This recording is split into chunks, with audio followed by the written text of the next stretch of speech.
Soyez les bienvenus, chers téléspectateurs, dans l'interview d'Africa 24 qui reçoit Boni Dachako, président d'Akmar Media Group, une agence de conseil en communication basée au Cameroun. Soyez le bienvenu, monsieur Dachako. Merci. Vous allez découvrir la première question qui est posée sur cette table. Vous allez devoir la lire à haute voix. Je vous en prie. D'accord. Qu'est-ce qui vous a poussé à vouloir développer la communication média dans votre pays?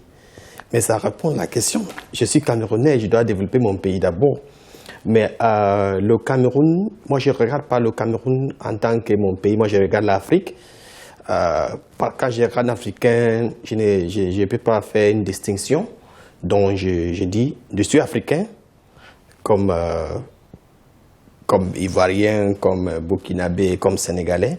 Donc c'est pour ça aussi que je n'ai pas limité mon agence uniquement au Cameroun, parce que je suis visionnaire. Vous êtes visionnaire? Oui. Vous voyez au-delà des frontières? Oui, oui, exactement. Plus concrètement, qu'est-ce qu'on pourrait qualifier d'innovant dans vos méthodes, dans les méthodes que vous appliquez? Nous sommes en train de réinventer la manière dont les marques doivent être construites. Réinventer, comment ça? Donc nous sommes en train d'utiliser, parce que nous sommes la première agence en Afrique francophone qui ne fait pas la stratégie de communication ou stratégie des médias dans les spéculations. Nous, on utilise les outils comme le Media Star, là où on peut trouver le GRP. Le GRP, en anglais, ça veut dire Gross Rating Point, le Reach, le Frequency. Comment est-ce qu'on peut toucher notre cible? Et scientifiquement, parce que, par exemple, si quelqu'un vient, dit « Ok, je vais lancer une campagne à Africa 24 parce que je connais Marie ou bien je connais... » Non, on a déjà dépassé ce niveau. La communication média doit être basée sur les outils scientifiques. Et c'est ça que nous sommes en train d'apporter.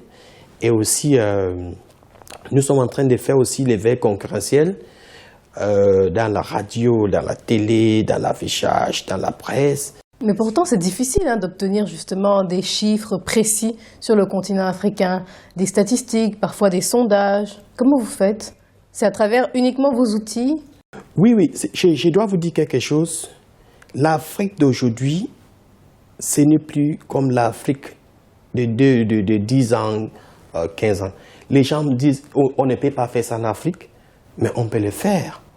Parce que chez nous, à Akmar Media Group, le résultat qu'on peut vous donner en termes de stratégie de communication et les résultats qu'on veut atteindre, ça, c'est la même chose en termes de qualité que tu vas trouver à Paris, c'est la même chose en termes de qualité que tu vas trouver à Londres ou aux États-Unis. Donc ce n'est pas faire de l'Afrique est derrière, non. Mais il est déroutant tout de même de se rendre compte que vous êtes un précurseur au Cameroun, parce que le Cameroun est un pays de communication. On pouvait s'attendre à ce que d'autres, justement, avant vous, aient pensé à la même stratégie. Ce n'est pas le cas? Non, non, non. Ça dépend de la vision de chacun. Moi, je pense que pour faire comme les autres, ce n'est plus la peine. Mais pour faire autrement, c'est ça qui fait la différence. Question suivante, s'il vous plaît. Merci.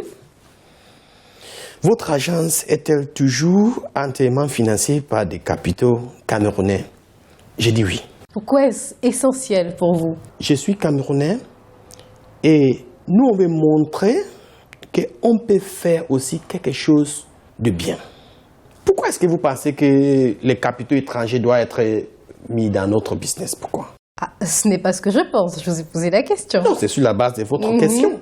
Mais Akmar Media Group est 100% camerounais et nous sommes fiers. Oui, c'est ça, on a l'impression que vous êtes très fiers de ça. Je suis fier de dire avec haute voix que notre capital est à 100% camerounais. Alors, qui détient ce groupe?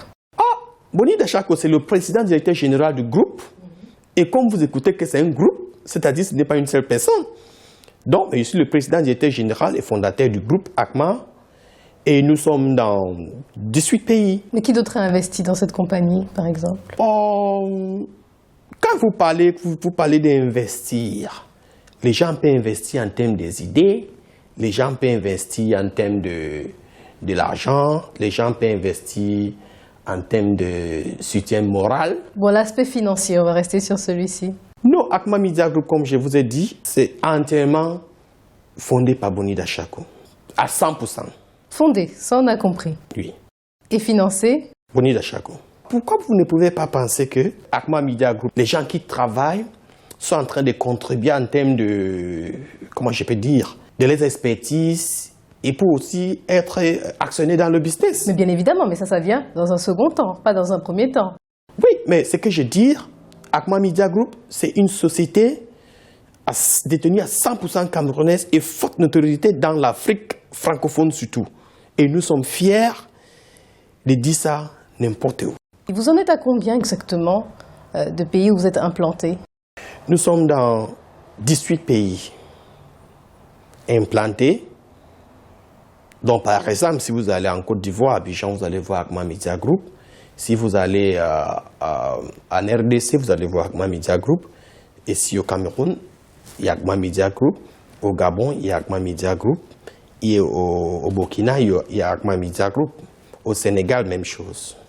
Alors, vous êtes anglophone à la base, hein, votre langue maternelle est l'anglais. Et pourtant, tous les pays que vous venez de me citer sont francophones. Pourquoi ce choix de vous implanter plutôt dans les pays francophones d'Afrique? Ce que je dois vous dire, je suis anglophone, oui, mais je suis d'abord camerounais, avant d'être anglophone. Et le Cameroun, c'est le seul pays qui est bilingue en Afrique. Et le monde, il y a le Cameroun et le Canada. Et au Cameroun, il y a au moins 80% francophones et 20% anglophones. Et c'est ça notre avantage. Mais il y a d'autres pays en Afrique qui commencent à être bilingues. On pense au Rwanda, par exemple. Oui, on pense. Mais pas historique. On pense au Rwanda, mais comme vous avez dit vous-même. Et je pense que l'aspect de communication média dans les pays anglophones est un peu plus développé plus que les pays francophones. Donc, si vous étiez à ma place, je suis en train de chercher un endroit là où on peut apporter mieux. Et c'est dans l'Afrique francophone. C'est pour ça que je dis, OK, je suis francophone, je suis camerounais, je suis anglophone.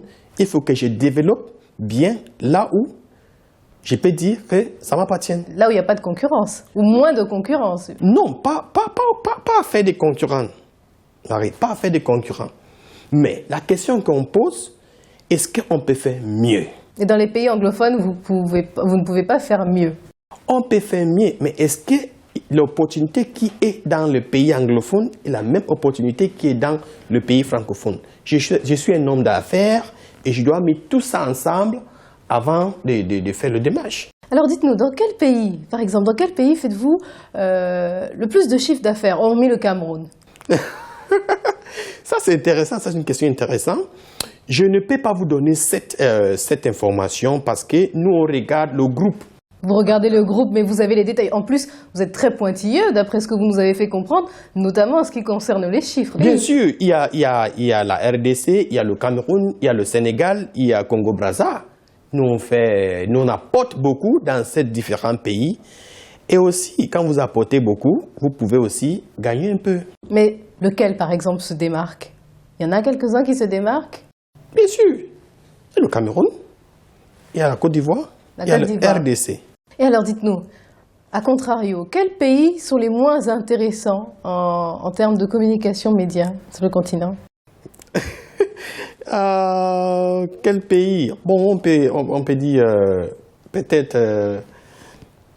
j'aime tous les pays d'Afrique francophone. Non, il n'est pas question de savoir lesquels vous aimez, lesquels vous n'aimez pas, mais lesquels stratégiquement sont les moins intéressants, les moins attrayants pour vous. Ok, on peut regarder. Dans l'Afrique francophone, vous oui. demandez, on peut dire le Tchad et le Central African Republic.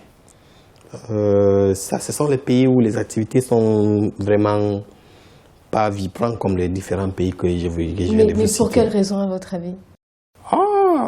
Ça dépend aussi de la population, ça dépend aussi des investisseurs, les activités qui se passent dans les différents pays. Là. On va terminer avec la question Joker. Vous disiez il y a quelque temps que le paysage de la communication était un peu désorganisé au Cameroun. Le ministre Issa Chiroma fait un bon travail. Pourquoi je dis qu'il fait un bon travail? La loi de communication dit quoi? Il donne 2 agréments. Un agrément de régie conseil, c'est-à-dire le CREA, et une agence média, comme les autres disent, les régisseurs.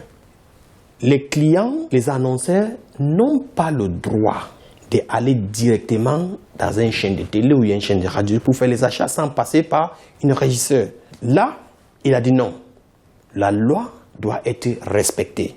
Les agences CREA, les autres, les agences conseils, n'ont pas le droit d'aller faire les achats médias. Et le ministre Chiro m'a dit encore non, la loi doit être respectée. Sinon, beaucoup des les agences régies, conseils médias, vont fermer. Mais il dit non, la loi doit être respectée et surtout vous ne pouvez pas utiliser un agrément pour faire les deux. Boni Dachako, merci d'avoir accepté de répondre à ces questions. C'est moi qui dois vous dire merci et vous êtes en train de faire un très bon travail. Je regarde suivant Africa 24 et je pense que je vous dis, comme les Camerounais disent, au bosso, il faut aller devant. Merci à vous. Et merci à vous également, chers téléspectateurs. C'était l'interview d'Africa 24. À bientôt.